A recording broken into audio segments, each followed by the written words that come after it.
AP assembly budget సమావేశాలు ఇవాళ ప్రారంభమవుతున్నాయి.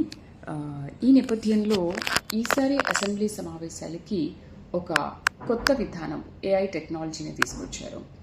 ఫేస్ రికగ్నైజేషన్ ఉండాలి అని చెప్పి అంతకు ముందు ప్రతిపక్షాలు కేవలం రిజిస్టర్లో సైన్ పెట్టి మాత్రం వెళ్ళిపోతున్నారు, అసెంబ్లీ బడ్జెట్ సమావేశాలకు హాజరవ్వట్లేదు అని. మరి ఏఐ టెక్నాలజీ ఇప్పుడు యూజ్ చేసినంత మాత్రాన వాళ్ళు అసెంబ్లీ సమావేశాలకు ఉంటారు అన్న గ్యారంటీ ఏమైనా ఉందా? మరి ఈ సిస్టమ్ని అయితే ప్రవేశపెట్టారు, కానీ ఎంతవరకు వాళ్ళు అసెంబ్లీకి వస్తారు, సమావేశాల్లో పాల్గొంటారు అనేది చూడాలి. అయితే ప్రజా సమస్యల్ని వివరించడానికి అసెంబ్లీ అనేది ఒక వేదిక.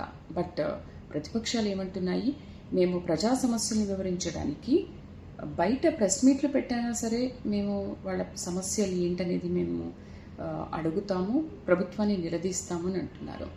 అయితే మరి అసెంబ్లీ ఎందుకుంది?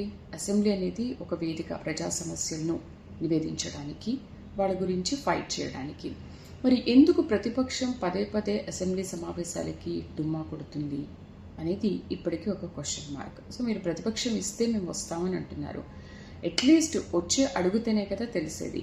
చూద్దాం ఈసారైనా ఏపీ అసెంబ్లీ బడ్జెట్ సమావేశాలకి ప్రతిపక్షాలు హాజరవుతాయా లేదా అనేది. ఫేస్ రికగ్నైజేషన్ని, ఏఐ టెక్నాలజీని పెట్టారు కాబట్టి మరి ఇప్పుడైనా అటెండ్ అవుతారా, ప్రజా సమస్యల గురించి వివరిస్తారనేది చూద్దాం.